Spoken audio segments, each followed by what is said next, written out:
এসব পদ টদ এসব নিয়ে এগুলো সব গৌণ। মূল কথা হচ্ছে আস্থা, ভালোবাসা, সম্পর্ক, এগুলো হচ্ছে মূল জায়গা। আমি নেত্রী মমতা বন্দ্যোপাধ্যায়, সেনাপতি অভিষেক বন্দ্যোপাধ্যায়, আমি তৃণমূল পরিবারের একজন কর্মী সদস্য ছিলাম, আছি, থাকবো। বাকিটা সময়ের সঙ্গে দেখতে থাকুন। প্রবীর চক্রবর্তী আমাদের প্রতিনিধির সঙ্গে আছেন। প্রবীর, তাহলে বরফ কি গলল? দেখো পরিষ্কারভাবে কুণাল ঘোষ পুরো বিষয়টা পরিষ্কার না করলেও, তবে তার যে গান, তার যা ইঙ্গিত, আহা কি আনন্দ আকাশে বাতাসে, এই জায়গা থেকে মোটামুটি আন্দাজ করা যায় যে বরফ গলেছে। যে সমস্যা বা অস্বস্তি চলছিল গত 3-4 দিন ধরে কুণাল ঘোষকে তৃণমূলের অন্দরে, সেই অস্বস্তি কেটেছে। এবং উল্লেখযোগ্য বিষয় যে কুণাল ঘোষের যে রাজ্য সম্পাদক পদ অপসারণের যে চিঠি, তাতে যিনি সই করেছিলেন ডেরেক ওব্রায়েন, তার বাড়িতে আজকে মিটিং হলো তার উপস্থিতিতে শীর্ষ নেতৃত্বের নির্দেশে। সুতরাং কুণাল ঘোষ যেটা বললেন যে দল যা দায়িত্ব দেবেন তিনি পালন করবেন, দলে ছিলেন, দলে আছেন, পদ কোনো বড় বিষয় নয়। এবং প্রচারে এই যে প্রচারের যে স্টার ক্যাম্পেনার, সেই স্টার ক্যাম্পেনার তালিকা, সেখান থেকে তাকে সেই তালিকা থেকে বাদ দেওয়া হয়েছিল।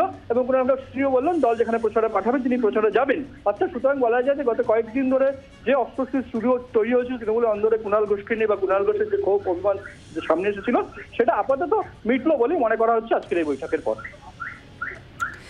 প্রবীর, একটু যে প্রেক্ষাপটটা তৈরি হয়েছিল, যেখানে বরফ তৈরি হয়েছিল দল এবং কুণাল ঘোষের মধ্যে, সেটা আরো একবার একটু জানতে চাইবো। ঠিক শুরুটা কোথা থেকে হলো?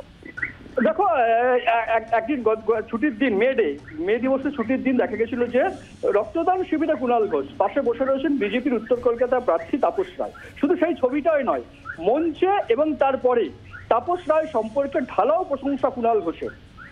তিনি ভালো জনপ্রতিনিধি, তিনি ভালো মানুষ, তিনি দক্ষ কাজের লোক। এই যে বড় বড় বাচ্চা বাচ্চা শব্দে তাপস রায়কে অভিহিত করা, তার প্রশংসা করা, এইটা দল ভালোভাবে নেয়নি, তৃণমূল কংগ্রেস শীর্ষ নেতৃত্ব ভালোভাবে নেয়নি। পাশাপাশি সেই মঞ্চে দাঁড়িয়ে কার্যত দেখা গেছে যে সাংবাদিক সম্মেলনের কিছু পরে দলের প্রার্থী সুদীপ বন্দ্যোপাধ্যায়ের বিরুদ্ধে উত্তর কলকাতা জনসংযোগ প্রশ্ন তুলেছিলেন যে কেন ক্লাবগুলো সুদীপ বন্দ্যোপাধ্যায়কে ডাকেন না রক্তদান শিবিরে, সেটা ভেবে দেখা উচিত আছে। এবং আত্মতুষ্টির কোনো জায়গা নেই বলেও সুদীপ বন্দ্যোপাধ্যায়কে খোঁচা দিয়েছিলেন কুণাল ঘোষ। তারপর পাল্টা কুণাল ঘোষের প্রশংসা করেছিলেন। সব মিলিয়ে যেটা জানা যাচ্ছে যে শীর্ষ নেতৃত্ব ক্ষুব্ধ হয়েছিলেন, বিশেষ করে এখন নির্বাচনী মরশুম চলছে, নির্বাচনী আবহ চলছে, সেই সময় এই বিষয়টাকে ভালোভাবে নেননি। তাই কঠোর সিদ্ধান্ত নিয়েছিল তৃণমূল কংগ্রেসের শীর্ষ নেতৃত্ব। এবং তারপরেই দেখা যাচ্ছে যে ডেরেক ওব্রায়েনকে আবার সেই শীর্ষ নেতৃত্ব নির্দেশ দিয়েছেন কুণাল ঘোষের সঙ্গে বসে বাকি সমস্যা মিটিয়ে নিতে। এবং এখন যে পদ লিখিতভাবে তৃণমূল কংগ্রেস থেকে চলে গেছিল কুণাল ঘোষের, সেই পদ আবার লিখিতভাবে ফিরে পান কিনা সেটাও দেখার বিষয়। একেবারে সেটাই দেখার বিষয়। ব্রাত্য বসু কি বলেছেন এবার শুনুন। বন্দ্যোপাধ্যায়ের নেতৃত্বে, অভিষেক বন্দ্যোপাধ্যায়ের সেনাপতিত্বে তৃণমূল একটি ঐক্যবদ্ধ পরিবার।